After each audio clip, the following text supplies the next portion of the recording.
No campaign of the Second World War has aroused more controversy or caused as much feeling as the all-out bombing offensive against Hitler's Third Reich. It was the longest battle of the war and one of the costliest in men and material. No one can say with certainty who won.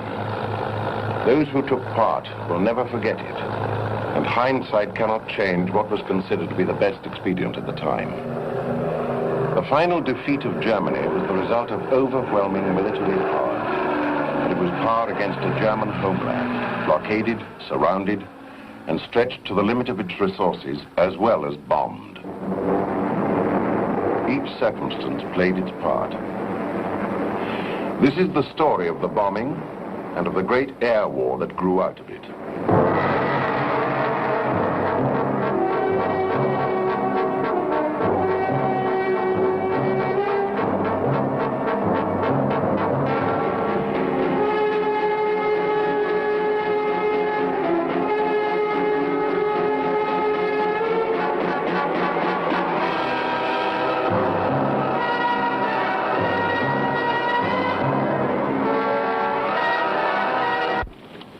After the ravages of 1940, all Europe had fallen to the Nazis. Only Britain remained, unbeaten, defiant, and powerless. Nothing that Britain possessed could hit back and hurt the enemy, except bombers. In the night skies, the Wellingtons of Bomber Command were pioneering a new offensive. Their aim? Progressive and total destruction of Nazi Germany's war factories, her communications, her cities, and the morale of her people. I was posted to Bomber Command in November 1940. The War Cabinet had just ordered a sustained air offensive against German industry and communications with the object of fatally weakening their armed resistance. Of course, Bomber Command was much too small for such a task. Fighter Command had just shown that air defenses could defeat a relatively larger force in a good strategic position. And we were expected, with our small force, to succeed against the massive German air defenses. But we all felt that it was a terrific challenge, and we were in good heart.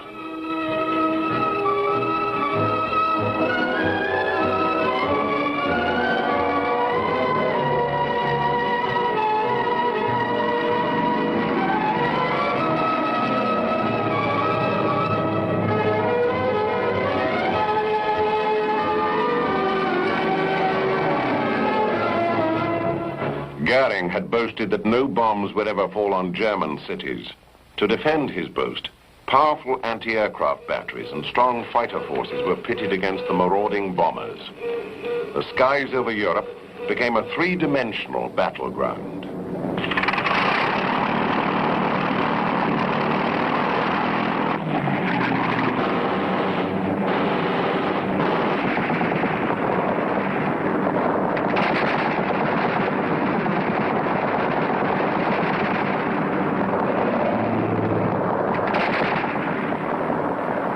German defenses were kept in constant action against the fighter sweeps and medium bomber raids which nibbled at targets of opportunity in occupied Europe. Most attacks were not of sufficient accuracy or strong enough to cripple vital industries.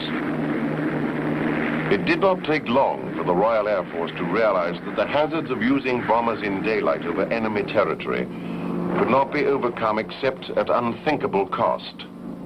An admiral may fight one or two fleet actions in the course of a war. A general may fight 3 or 4 pitched battles in the course of a campaign. But a bomber commander has to commit his whole force over enemy territory on every suitable occasion, and so it goes on. For the young pilots and the crewmen of both air forces, the battles that developed nurtured the same skills, the same courage, the same fears. From 1940 onwards until the end of the war, I was a gunnery leader. First of all, a gunnery leader of a squadron, and then finally of a group headquarters. And in that capacity, I was responsible for the chaps who sat in the turrets in bomber aircraft. The majority of the lads that sat in tail turrets were, many of them, only in their late teens.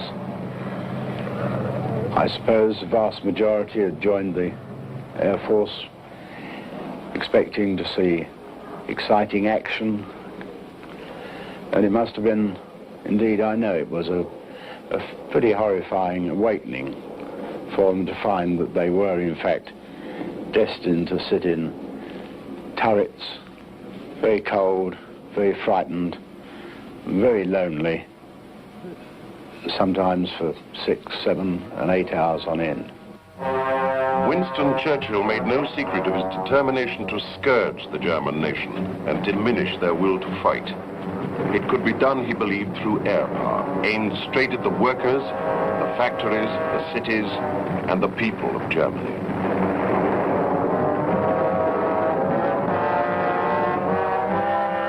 The Luftwaffe had left only 2 fighter groups to defend the Channel coast and the Low Countries. These 200 aircraft were all that Germany could spare. Equipped with the latest mark of Messerschmitt and the formidable new Focke-Wulf fighter, they could claim victory ratios of 3 to 1. It was a hard school. A fighter pilot either became a veteran with a growing score of victories, or he fell after his first few flights. Some of the aces rose high. At the age of 30, one of those pilots became a general and the head of the German fighter defense arm. Adolf Galland was given an insoluble problem. Germany was in war from the Northern Cape to Africa. By spreading up your forces like this, you cannot concentrate your defense force what really was needed. We were spread up and we had to defend and to attack and to be the defense in the air or the attack in the air on a radius which we could really not cover at this time.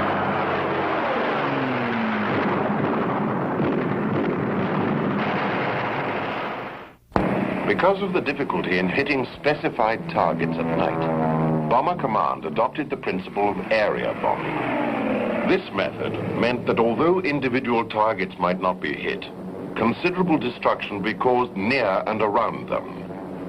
War workers living in industrial areas would lose their homes, transportation would be dislocated, and public services disrupted. In this way, all forms of the enemy war effort would suffer damage. It was hoped even more fervently that the morale of the civilian population was being affected. But those who remembered the effect of bombing on London's morale might have wondered in which way. Gradually, German night fighter strength grew and was becoming a serious menace. In the course of 1942, 1,000 bombers had been lost, and aircraft production was having difficulty in reaching the required output. This was perhaps our worst period in the war, and I was angry and rather despondent. But the darkest hour is just before the dawn. A few weeks later, Sir Arthur Harris arrived to take command. I'd served him off and on for 20 years or more, and I knew him to be a great commander and a real tiger.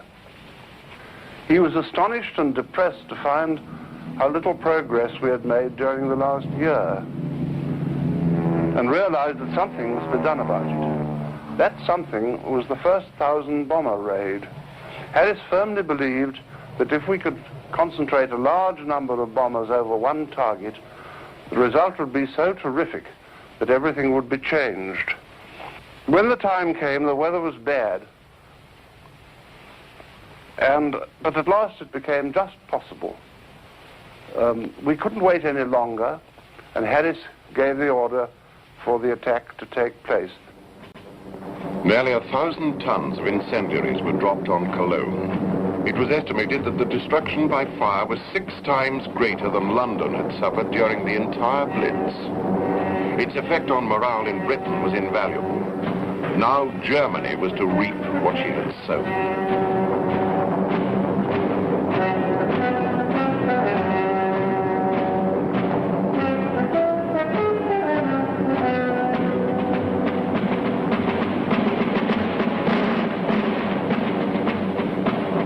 One of the odd feelings was that feeling of loneliness, funnily enough, although one was part of probably anything up to 700, 800 or even 1,000 bombers, you felt that you were just the one aircraft that all the defences were concentrated on. I often felt that if God had turned on the sun in the middle of a mass raid at night, that I should think that practically every air crew would have bailed out. I shall never forget that night. Probably the most anxious of my whole life. If the attack failed, the War Office and Admiralty would have had their way. The future of the command would have been divided between North Africa, where the war could neither be lost nor won, and the Battle of the Atlantic, which was purely defensive. If this were to happen, we would lose the only weapon able to strike directly at Germany. In the sunshine of Casablanca, a troubled Churchill met Roosevelt. British shipping losses had been great, and the constant U-boat menace haunted his thoughts. The bomber offensive had not shown conclusive results. German morale still withstood the calamities that were beginning to assail the Reich. The Russians demanded a second front, and American planners were offering a European invasion within the year. But all the Allies could really offer was the destruction of Germany by bombing. The fateful directive from Casablanca was explicit. The military, industrial, and economic system of Germany was to be destroyed, and the morale of the German people undermined to a point where their capacity for armed resistance was fatally weakened. The Casablanca directive was interpreted by the chiefs of the Allied air forces to conform to their own favored method of operation. General Acre of the 8th United States Air Force saw it as his brief to begin strategic bombing by day with his flying fortresses. For a year, the American Air Force had been building up its strength in Britain and training its crews in the conditions of the European theater of war. Conditions far different from those they had left in the Pacific or at the training establishments in the United States. Well, 25 years hardly seems a very long time to remember and recall when some of the memories of World War II are so vivid in your mind, even today. We were a very young, aggressive group at the time. The old man, so to speak, being all of 26 years old, directly out of the Pacific from the 19th Bomb Group, and the youngest pilot in the group, 21 years of age.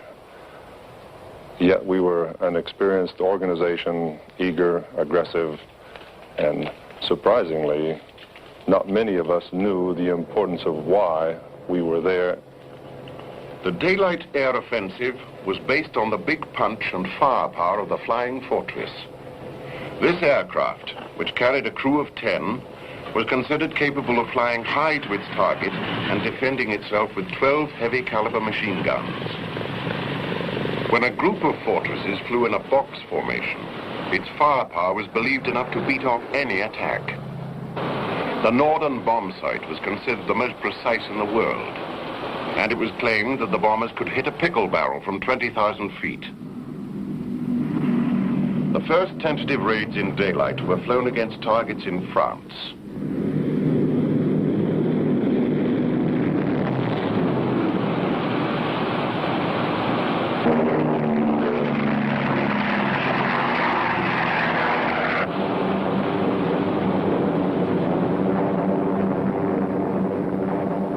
German fighters made probing attacks and studied the characteristics of this threatening opponent.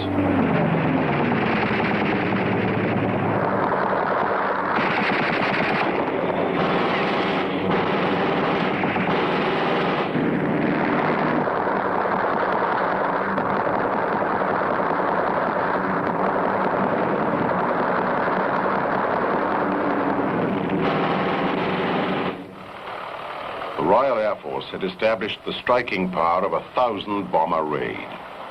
As the new 4-engine bombers came into service, a greater weight of bombs could be directed against the German cities. Air Marshal Harris had the problem of keeping up the pressure while at the same time avoiding heavy losses. It has been well said that commanders who cannot sleep do not last. Harris and I managed to sleep, with very few exceptions, because we knew very well that before a raid went off, everything possible had been done to ensure its success. We could do no more, and in fact, the less we fussed and bothered people, the better. The Germans had over 500 night fighter pilots, whose increasing toll of British bombers created grave problems. One such was Wilhelm Herget, who received the Knight's Cross for bringing down 8 bombers in one night. When I had to go in my plane, it was a good thing it was dark. My stomach was awfully sensitive. And when I came out to the plane, I disappeared behind the plane. And pity there was not that little house with a heart on the door. You just had to do it in plain air.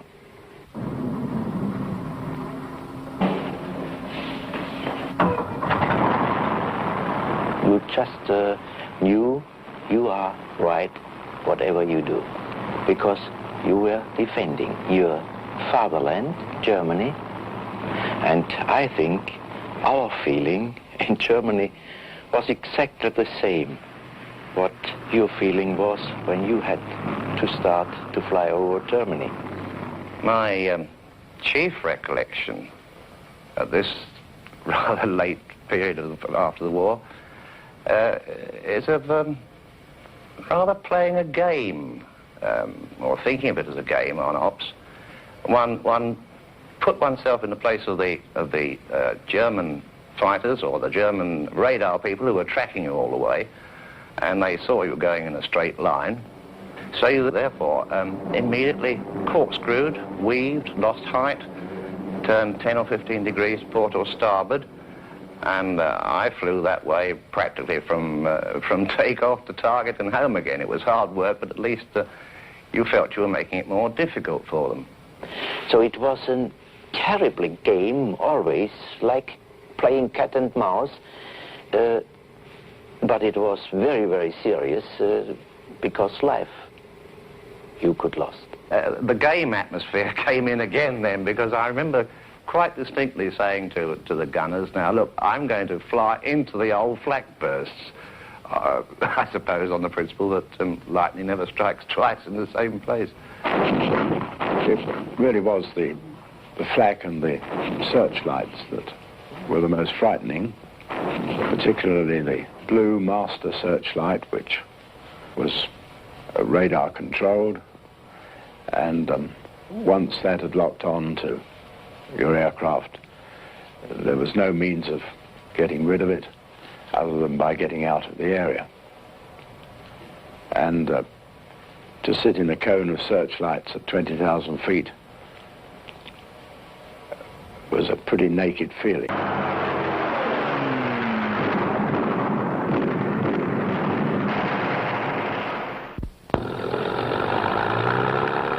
In July 1943, the Royal Air Force struck at Hamburg in the most devastating attack yet mounted.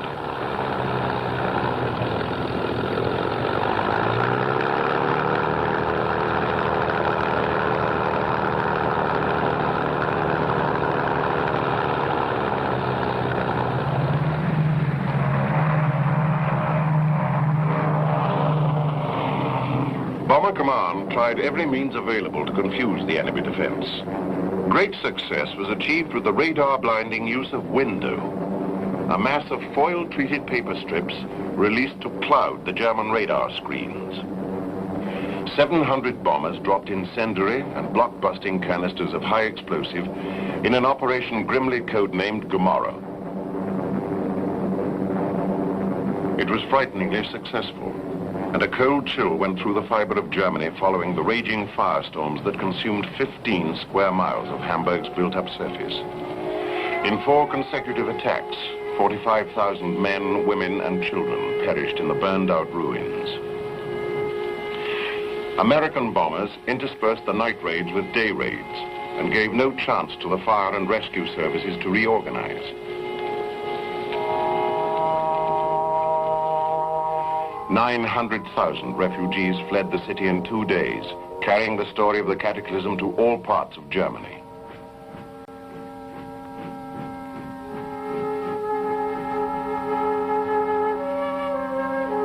Bomber Command had dropped 9,000 tons of bombs on Hamburg, nearly a quarter of the total dropped the previous year over the whole of Germany. The cost was 87 bombers, and it took the city 5 months to regain 80% of its production. Most disappointing was the fact that the civilian morale had not cracked.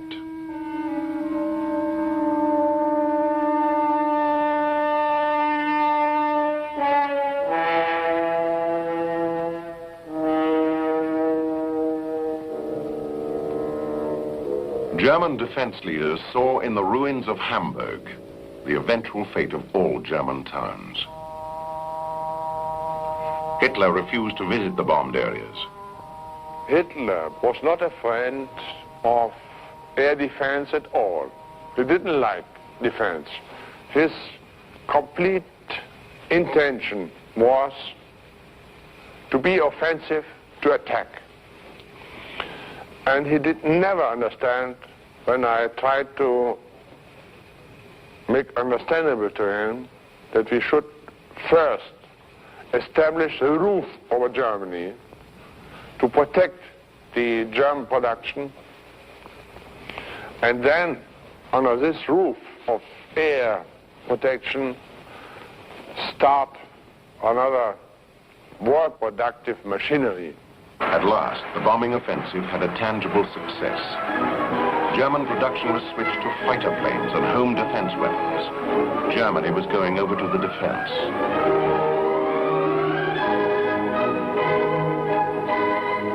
As in Britain, the people seemed to gather their resolve through tribulation.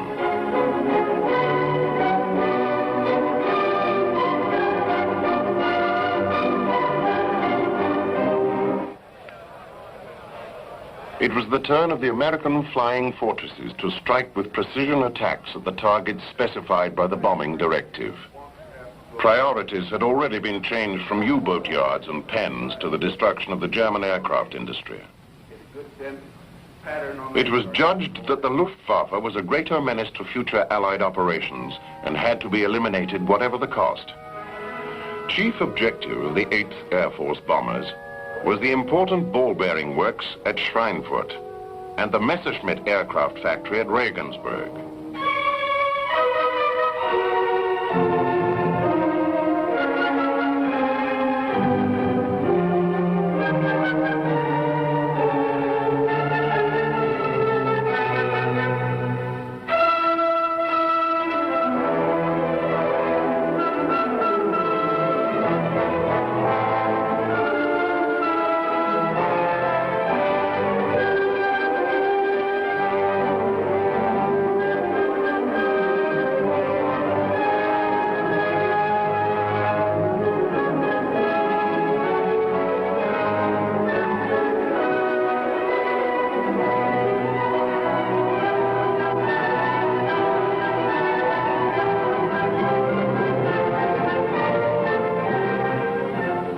The American plan was to send the first formations to Regensburg and avoid the return trip by continuing southward across the Alps and across the Mediterranean to Africa. Almost immediately after, the Schweinfurt force would fly 200 miles into Germany in the hope that the early formations had drawn away the German fighter squadrons, leaving a clear route to the target. The operation would be a direct challenge to the effectiveness of the German fighter defense system.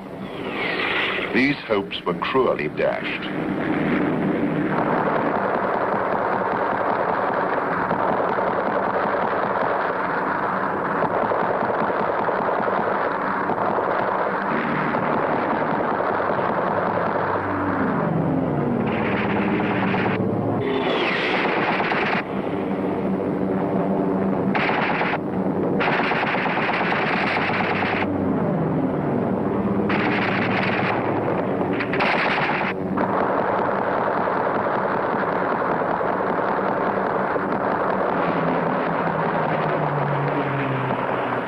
Any penetration of our fuel tanks meant that there was insufficient fuel to get to our destination in Africa. This is how closely some of these missions were actually planned. Some of us survived, and it was heartbreaking to see some of our fellow flyers in the squadron with their crews flying in formation, going down into the Mediterranean Sea. It was a Pyrrhic victory. The fortresses had got through to their target, but at crippling cost. 60 bombers were shot down.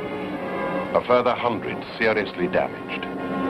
Another week of similar operations, and the bomber force would cease to exist.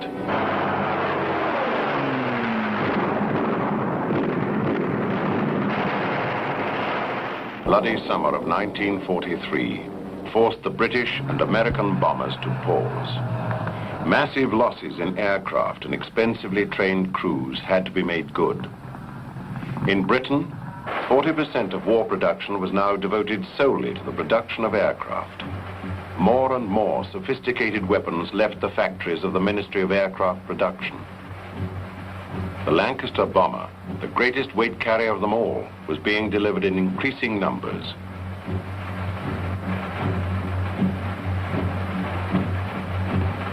The Mosquito, a wooden aircraft, could carry almost the same bomb load as the American Fortress, but at twice the speed.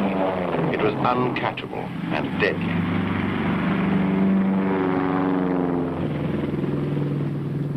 A great proportion of Britain's technological expertise was employed on the bombing offensive against Germany. Specialist electronic and electrical equipment, delicate instruments. In addition, great arsenals manufactured nothing but bombs, high explosives of greater destructive power, delicate fuse mechanisms, and incendiaries. No major air force can be brought to battle in the air, pinned down and destroyed. It's largely a matter of attrition. And when Bomber Command and the American flying fortresses were fully ready for action, it took more than a year to defeat the German Air Force. The final test of strength came in October. I think perhaps one of the most talked about mission of any 8th Air Force mission throughout the entire war was the Schweinfurt mission in October of 1943. The target, the ball bearing center at Schweinfurt, the scene of the Americans' costly attack in August. It had to succeed.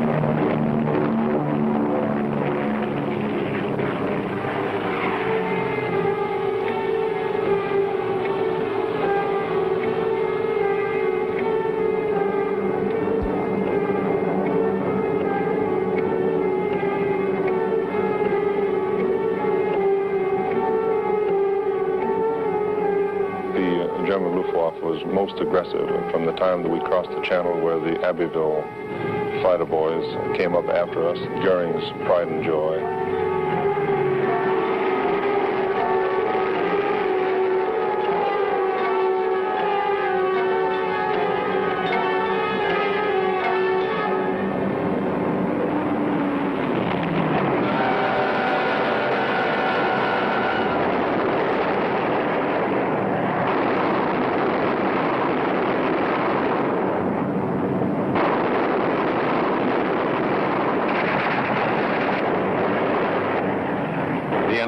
Between 350 German fighters and the giant American fortresses developed into the bloodiest battle of the air war. The German tactics were daring and resourceful.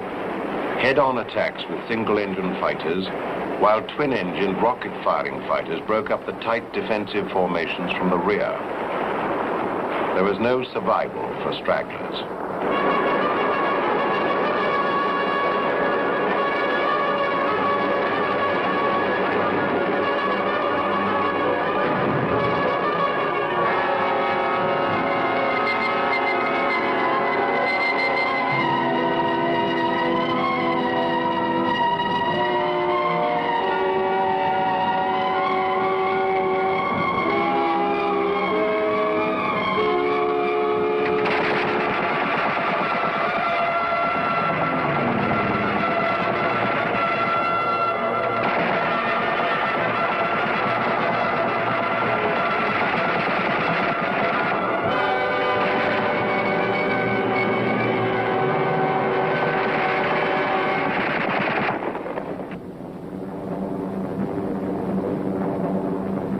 You knew that once you were committed to your target, it was flying straight and level, no deviation, no evasive action, dropping your bombs, and then making a very slight turn because you had other people to think of behind you. Bombers were not noted for their violent turns and violent formation flying. It was all straight and level with very minor degrees of change, 3 degrees left and right, trying to avoid the flak as much as possible. One other incident which I think is very important was the fact that we ran into 130-knot headwinds, and this gave us a ground speed of approximately 20 miles per hour. And at 20 miles per hour, it's very difficult to get out of 50 miles of ground radar and gun flak batteries. And also the fighters made it that much simpler to get to us and able to penetrate our formation far more so than if we were doing the usual 150 that we always flew at. In particular, hell of the battle over Schweinfurt broke the hopes of the bomber commanders. Veterans and newcomers alike suffered the strain of nerve-wracking hours under constant fire. For some, the ordeal proved too much. A wounded man could lie, helpless and beyond reach of help, either to bleed or freeze to death. Some disappeared altogether. The fortresses carried through their mission, but a third of the raiding force was lost. All but 25 of the aircraft were damaged. Shaken, exhausted crews struggled home. They had fought, but no one could tell them they had won.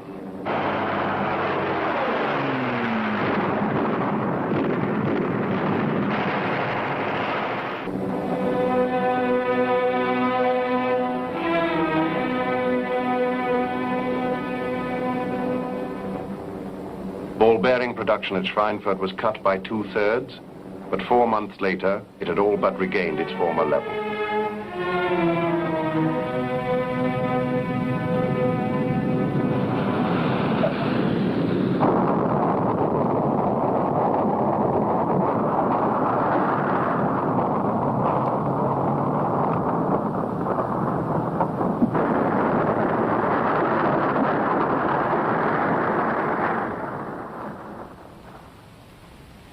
It is very difficult for me not to remember 25 years because in those early missions in Europe, there are 3 very gallant young lads whom were very close to me, my co-pilot, Lieutenant Huser, my bombardier, Lieutenant Roth, and my top turret gunner, Sergeant Tex Blancett, whom are now resting in peace at Cambridge here in England. The effect of Schweinfurt on Allied morale was serious. Those who failed to return were gone. The wounded and dying were visible evidence of a high price paid. It's a very difficult thing, and it begins to work on each individual's mind as to whether it's possible to get through such a tremendous ordeal of 25 missions. I was fortunate in surviving these 25 missions and 25 more after that. Fortunate from the standpoint that after my 6th mission, I was an old and experienced pilot because the majority of the pilots in my squadron had been shot down. The balance sheet of daylight bombing was scored in red. Schweinfurt decided commanders on both sides of the Atlantic to abandon further missions until a solution to the appalling losses could be found. In Germany, the Luftwaffe had been temporarily encouraged by the scale of night operations grew as Bomber Command expanded. A flow of aircrew was readily available from the overseas training centers, and 1 man in 3 serving in the RAF came from the Commonwealth. Night after night, British bombers continued to eliminate the German cities. Bomber Command found that losses in 1943 had increased disturbingly. In 16 major raids on Berlin, nearly 500 bombers failed to return. It was the feeling of being hunted yourself. We were often told our aim wasn't to shoot down fighters, it was to get there and deliver the bombs. You were hunted all the way there and all the way back. We know you had the same feeling as we had. It was hard work for you too. Because, you see, you had the task or the target to find. It was easy in one way because the pathfinders marked the way. But we saw that marking too, it was a very good idea because we had good eyes, and what you have seen we could see too.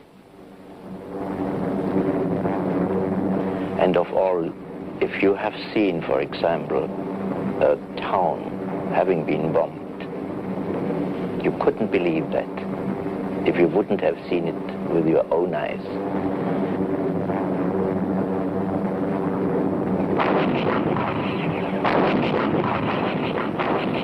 Germany had nearly 1 million soldiers manning the anti-aircraft guns.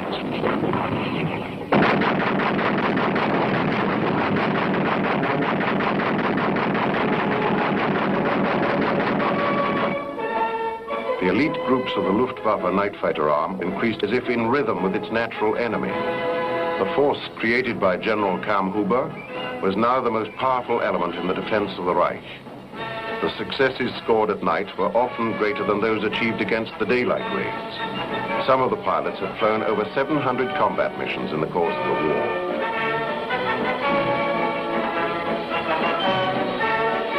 Before he was killed in a night action, Prince Zusein Wittgenstein had scored 83 victories in the dark skies. Other night fighter aces reached totals of over 100. In 4 months of attacks on the Ruhr, the Royal Air Force had lost over 800 bombers, practically the equal of frontline strength. Survival expectancy for air crew was around 5 out of 100 men for 1 tour. It fell to 2 out of 100 for 3 tours. The Allies had to destroy remaining German strength before they were themselves halted by attrition.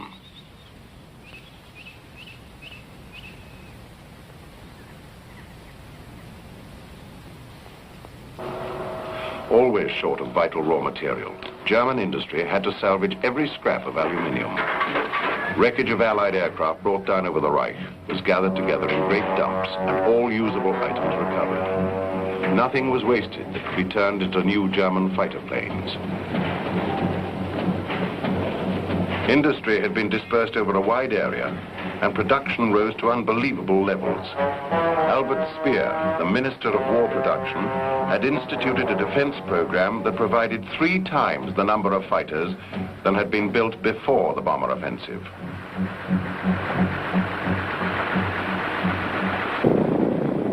The Anglo-American 24-hour round-the-clock bombing schedule continued as planned. General Spaatz, head of the United States Strategic Air Force, was certain that the repeated day and night assault in combination with Bomber Command would prove too much for the stretched German resources. The Royal Air Force had over 1,000 heavy bombers available for any target. In Canada, 360 air training schools provided more than 50,000 pilots, a flood of new air crews. The tide sweeping over Germany would be unstoppable.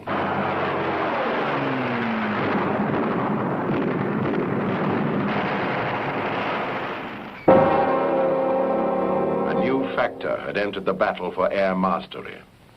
It was now possible to provide long-range Thunderbolt fighters to escort the bomber formations into Germany. The bloody lessons of unescorted raids had been learned. The Americans undertook the destruction of the Luftwaffe by day. The fighters, by using long-range fuel tanks, could penetrate right to the heart of German resistance. Once the enemy fighter force was enticed into battle and broken, the whole of the Reich would be open to a deluge of bombs. The change in tactics soon handicapped the Luftwaffe defense. When their fighters approached to attack the bombers, they were immediately jumped and forced to engage in costly dogfighting. Bomber losses were greatly reduced. The German fighter units were forced to become more cautious.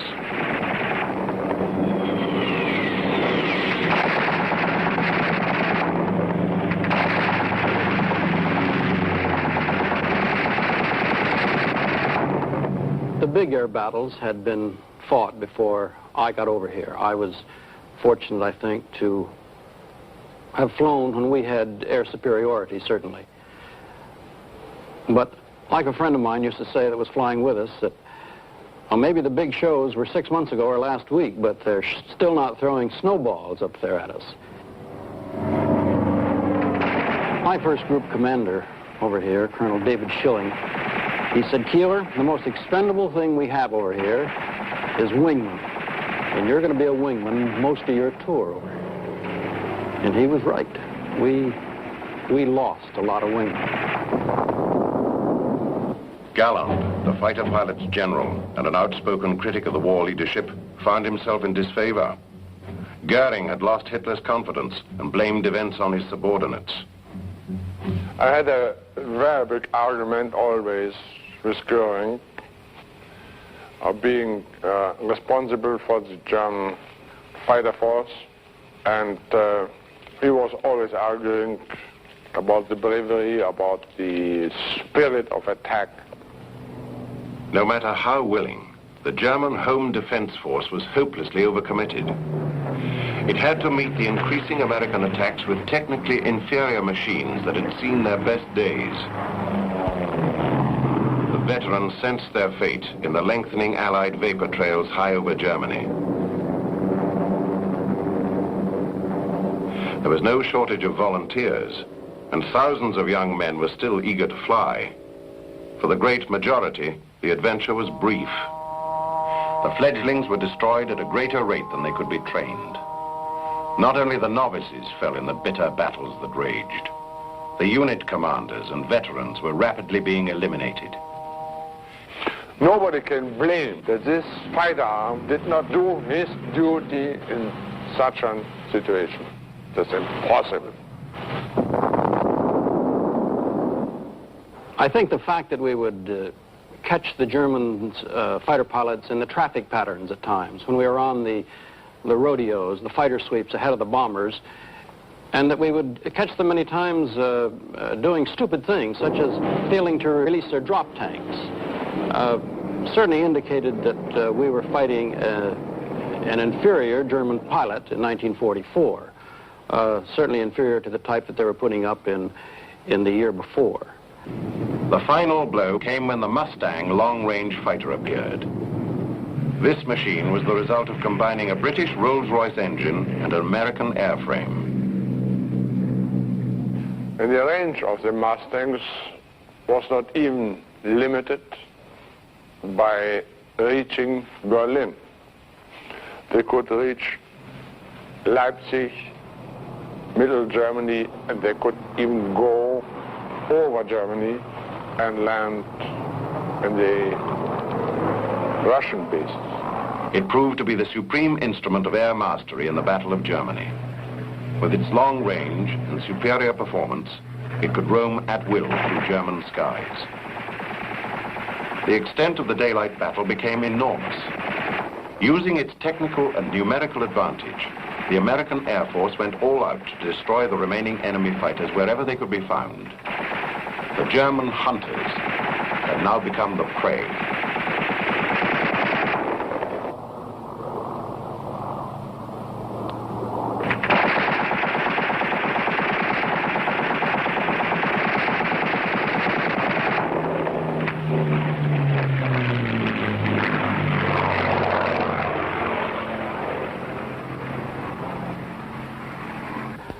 Of course, they had their ace in the hole, the German jet, Messerschmitt 262. And I remember we dove on this aircraft, and it was below us, and he started to climb, and he was climbing faster than we were diving in those Thunderbolts. And that's quite a feat, because there wasn't much that could outdive a Thunderbolt. The final attempt to stave off the overwhelming Allied air superiority was the construction of a jet fighter, the most advanced design yet seen in the air war.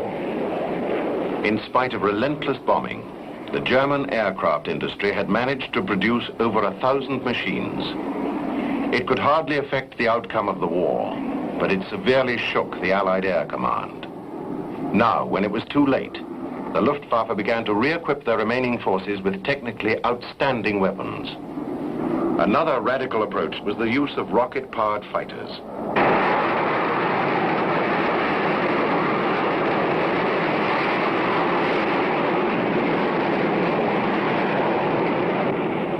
These dangerous little machines were placed round vital oil and production centers. Their disadvantage was limited range and an endurance of but a few minutes. They were also tricky to fly, and the volatile fuel made it a serious risk for the pilot. When the fortresses were sighted, they hurtled vertically up to the attack. Their enormous speed protected them from interception, and they counted on knocking down a bomber in one pass.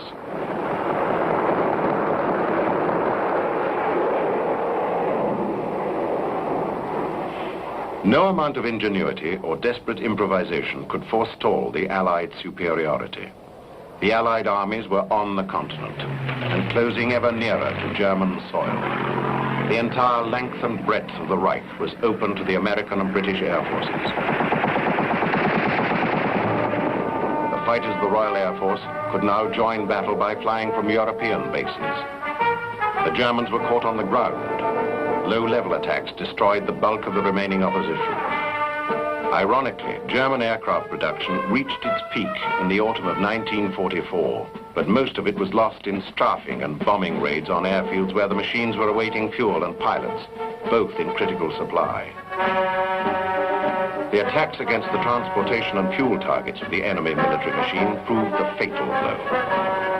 Germany was like a huge shooting gallery, and anything that looked as if it carried fuel was attacked.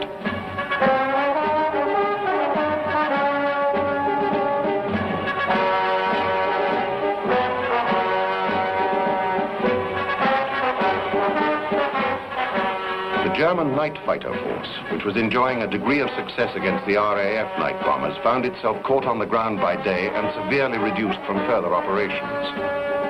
Allied long-range tactical fighters had made the skies safe for the heavy strategic bombers. Air mastery was finally won.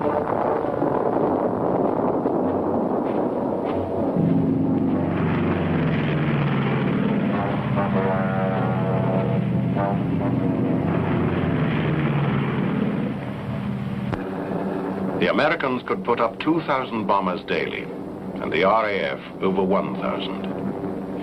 City after city reeled under the rain of bombs.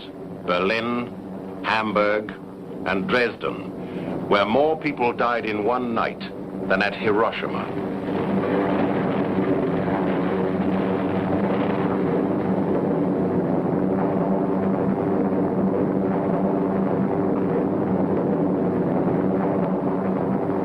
Lancasters of Bomber Command flew by day deep into Germany and bombed Hitler's Eagle's Nest in the Alps.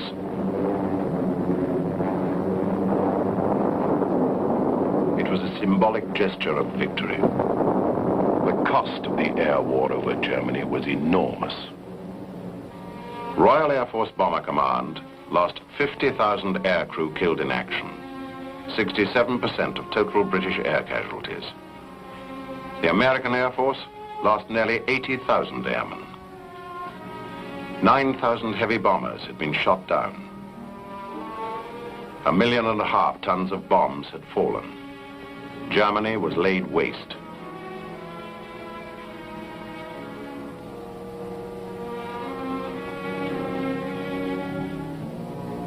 Over 300,000 civilians were dead.